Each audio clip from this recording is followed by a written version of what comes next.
बिस्मिल्लाहिर्रहमानिर्रहीम। अस्सलाम वालेकुम स्टूडेंट्स, उम्मीद करती हूँ आप लोग खैरियत से होंगे। तो स्टूडेंट्स, आज हम लोग क्लास 10 के सिलेबस का आगाज़ कर रहे हैं। तो क्लास 10 की बुक में जो हमारे पास यूनिट नंबर 17 है, सेट्स एंड फंक्शंस, तो इससे हम स्टार्ट करेंगे। तो सबसे पहले हम सेट्स की डेफिनेशन देख लेते हैं। सेट्स की डेफिनेशन क्या है? A collection of well defined distinct objects is called a set. यानी कि सेट हमारे पास बेसिकली जो वेल डिफाइंड ऑब्जेक्ट्स होंगे, यानी कि जिनको हम डिफाइन कर सकते हैं, उन ऑब्जेक्ट्स का जो बनेगा हमारे पास वो कहलाएगा सेट। यानी कि जिसको हम डिफाइन नहीं कर सकते तो वो सेट नहीं कहलाएगा। एग्जाम्पल हमारे पास, अगर हमारे पास ए का सेट दिया हुआ है 2 3 5 7, और क्योंकि ये हमारे पास लिमिटेड है तो इसका मतलब कि ये फाइनाइट सेट हो जाएगा। नेक्स्ट हमारे पास है, एक हमने एग्जाम्पल के तौर पे सेट लिया है बी का, जो कि हमारे पास है 1 3 5 7, एंड आगे जो है वो इनफाइनाइट सेट है क्योंकि ये अनलिमिटेड है, ये एंड नहीं हो रहा है, ये हमारे पास सेट ऑफ ऑड नंबर है, तो ये हमारे पास कहलाता है इनफाइनाइट सेट। नेक्स्ट हमारे पास है रिप्रेजेंटेशन ऑफ सेट। तो सेट को हम किस तरीके से रिप्रेजेंट करते हैं, इसकी हमारे पास 3 रिप्रेजेंटेशन है। एक हमारे पास होती है टेबुलर फॉर्म, एक हमारे पास होती है डिस्क्रिप्टिव फॉर्म, और एक हमारे पास होती है सेट बिल्डर फॉर्म। तो सबसे पहले जो हमारी टेबुलर फॉर्म है, टेबुलर फॉर्म में हमारे पास किस तरीके से हम लिखते हैं, जिसमें हम कर्ली ब्रैकेट की फॉर्म में हम सिर्फ नंबर्स या जो भी हमारे पास एलिमेंट्स होते हैं सेट के अंदर, सिर्फ हम उनको राइट करते हैं। तो ये हमारे पास टेबुलर फॉर्म कहलाती है। और हमेशा जो सेट्स को लिखा जाएगा वो कैपिटल अल्फ़ाबेट से ही लिखा जाएगा। इसके बाद डिस्क्रिप्टिव फॉर्म में हमारे पास जो हमारे पास सेट होता है उसको हमने एक सेंटेंस की फॉर्म में उसको हमें डिफाइन करना होता है। जैसे कि हमारे पास ये सेट है 1 2 3 4 5, तो इसकी डिस्क्रिप्टिव फॉर्म क्या होगी हमारे पास? Set of first 5 natural numbers. तो नेचुरल नंबर्स का सेट क्या होता है हमारे पास? 1 2 3 4 5, एंड आगे अनलिमिटेड होता है, इनफाइनाइट। तो हमारे पास डिस्क्रिप्टिव फॉर्म में हमारे पास हो गया set of first 5 natural numbers.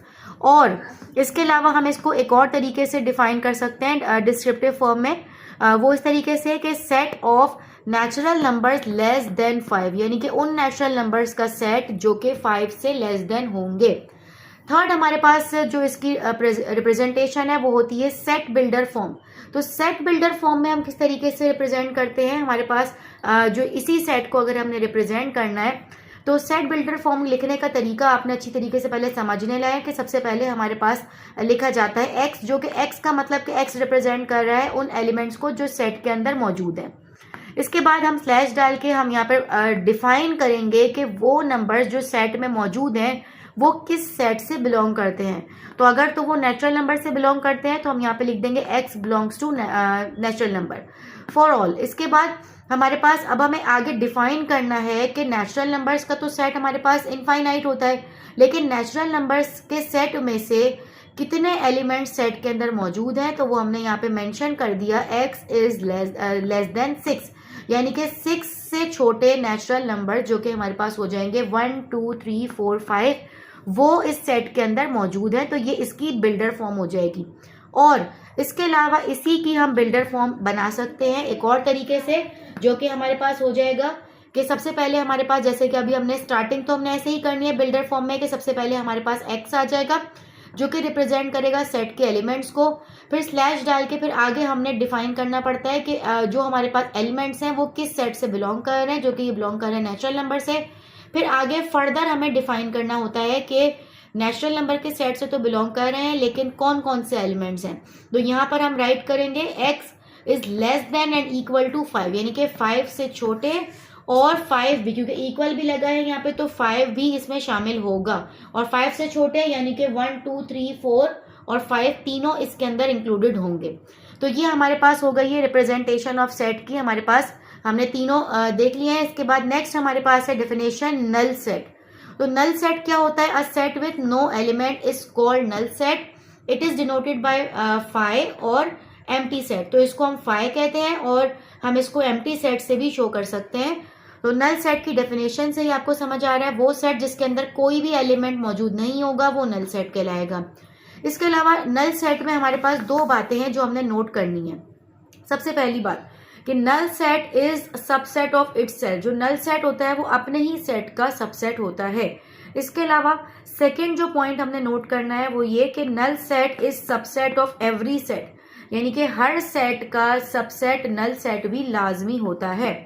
Next हमारे पास है डेफिनेशन इक्वल सेट्स। तो इक्वल सेट्स हमारे पास क्या होंगे? Two sets are said to be equal if their elements are same. अगर दो सेट्स हैं हमारे पास और उनके एलिमेंट्स जो है वो बिल्कुल सिमिलर हैं, जैसे कि हमारे पास ए का सेट है, इसके अंदर एलिमेंट है ए बी सी, और बी का सेट है, इसके अंदर एलिमेंट है बी सी ए, तो दोनों के अंदर अगर एलिमेंट सिमिलर है तो इसका मतलब therefore A is equal to B और B is equal to a. इसके अलावा इसकी फर्दर हम डेफिनेशन डिस्कस करते हैं। स्टूडेंट्स, हमारी नेक्स्ट डेफिनेशन है इक्विवेलेंट सेट्स। तो इक्विवेलेंट सेट्स क्या होते हैं? हमारे पास two sets are said to be equivalent if the number of elements in both sets are equal. तो इक्विवेलेंट सेट्स वो होते हैं जिनके अंदर दोनों सेट्स के अंदर सेम नंबर ऑफ एलिमेंट्स हों। जैसे कि फॉर एग्जांपल हमारे पास सेट ए है, इसके अंदर हमारे पास है 1 2 3, और बी के सेट में हमारे पास भी 3 एलिमेंट्स है ए बी सी, यानी कि 3 एलिमेंट्स इसके अंदर, 3 एलिमेंट्स इसके अंदर। तो हम इसको सिंबल फॉर्म में इस तरीके से लिख सकते हैं, therefore A is equivalent to B और B is equivalent to A. Next हमारी डेफिनेशन है सबसेट। तो सबसेट क्या होता है हमारे पास? If A and B are two sets, अगर ए और बी दो सेट्स हैं, every element of set A is also elements of set B, और सेट ए के तमाम एलिमेंट्स जो हैं वो सेट बी के भी एलिमेंट्स हों, then a is called subset of b. Example के तौर पे हमारे पास अगर ए का सेट है 2 3 4 और बी का सेट है 1 2 3 4 5, इसका मतलब कि ए के तमाम एलिमेंट जो है वो बी के सेट में भी मौजूद हैं। इसका मतलब कि ए जो है वो A is the subset of B. तो ए अगर बी का सबसेट है तो हम इसको इस तरीके से राइट कर सकते हैं, ये इसका सिंबल है, A is the subset of B. और नेक्स्ट हमारे पास हम इसको इस तरीके से भी हम कह सकते हैं कि अगर ए बी का सबसेट है और बी जो है, क्योंकि बी के अंदर ज़्यादा एलिमेंट हैं तो इसीलिए बी जो है वो ए का सुपर सेट है, तो हम इसको इस तरीके से लिखेंगे B is the super set of A, और ये जो सिंबल है इसको हम जो है वो उल्टा करके इस तरीके से राइट कर देंगे। नेक्स्ट हमारे पास सबसेट के हमारे पास भी दो टाइप्स होते हैं। सबसेट हमारे पास दो तरीके के होते हैं, एक तो प्रॉपर सबसेट होता है और एक हमारे पास होता है इम्प्रॉपर सबसेट।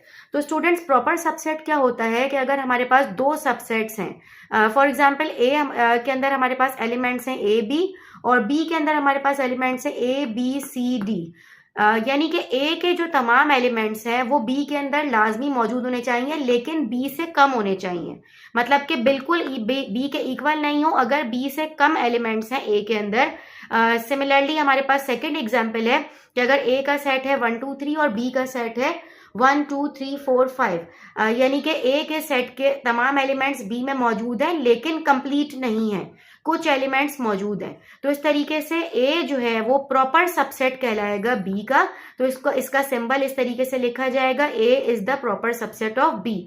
और इम्प्रॉपर सबसेट क्या होता है हमारे पास कि अगर हमारे पास ए का सेट है एक्स वाई जेड और बी सेट हमारे पास एक्स वाई जेड, यानी कि ए के तमाम एलिमेंट्स और बी के अंदर भी मौजूद हैं, यानी कि ए के जितने भी एलिमेंट्स बी के अंदर भी मौजूद हैं, तो कंप्लीट सेट है, तो इसका मतलब कि ए जो है वो बी का इम्प्रॉपर सबसेट होगा। इसको हम इस तरीके से लिखेंगे और इसके नीचे इक्वल का साइन लगा देंगे, तो ये इम्प्रॉपर सबसेट बन जाएगा।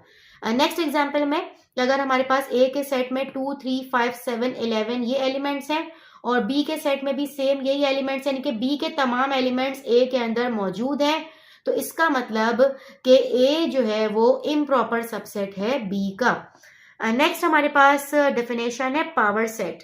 तो पावर सेट क्या होता है? A set of all possible subsets of a set is called a power set, यानी कि किसी भी सेट के जितने भी पॉसिबल सबसेट्स बन सकते हैं उसको हम कहते हैं पावर सेट। और पावर सेट निकालने का तरीका क्या होता है? Number of all possible subsets of a set of n elements, किसी भी सेट के अंदर जितने भी एलिमेंट्स मौजूद हैं उसको अभी हमने यहाँ पर n से रिप्रेजेंट किया है, तो अगर 2 एलिमेंट्स होंगे तो n की जगह पे 2 आ जाएगा, 3 एलिमेंट्स होंगे तो n की जगह पे 3 आ जाएगा। तो n में अगर सबसेट्स निकालने होंगे तो हमारे पास एक छोटा सा हमारे पास फॉर्मूला है जो कि है 2 की पावर n, यानी कि अगर हमें पावर सेट निकालने हैं तो पावर सेट निकालने के लिए हमें 2 की पावर n का यूज करना है। सिर्फ हमने यहाँ पर n की जगह पर जितने एलिमेंट्स होंगे वो वैल्यू हमने सब्स्टिट्यूट कर देनी है। एग्जाम्पल, अगर हमारे पास a का सेट है 2 4 और हमें फाइंड आउट करना है पावर सेट ऑफ a, तो power set of A find out करने के लिए हमने देखा कि ए के सेट में 2 एलिमेंट्स मौजूद हैं, तो इसका मतलब कि n इक्वल्स टू क्या हो गया, हमारे पास 2 हो गया है। तो अगर हमें पावर सेट निकालना है ए के, तो हम यहाँ पर लिखेंगे पावर सेट ऑफ ए, और क्या, क्योंकि हमने यहाँ पे डिस्कस किया कि हमारे निकालने के लिए तरीका क्या है, 2 की पावर n, क्योंकि हमारे पास n की वैल्यू 2 है तो यहाँ पर आ जाएगा 2 की पावर 2 है, 2 पावर 2 दैट मीन्स 4, यानी कि हमारे पास टोटल 4 सबसेट्स बनेंगे तो हमारे पास एक पावर सेट कंप्लीट हो जाएगा। तो अब हमें पावर सेट किस तरीके से बनाना है, तो सबसे पहले तो हमारे पास किसी भी सेट का जो पहला सबसेट होता है वो होता है एम्प्टी सेट, तो हमने यहाँ पे एम्प्टी सेट शो किया।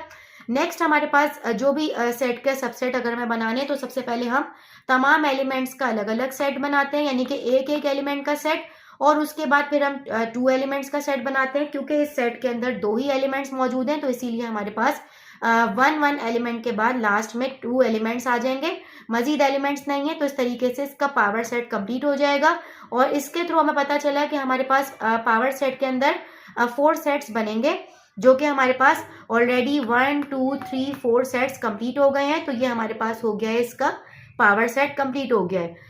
तो स्टूडेंट्स ये थी कुछ डेफिनेशंस इस चैप्टर के अकॉर्डिंग।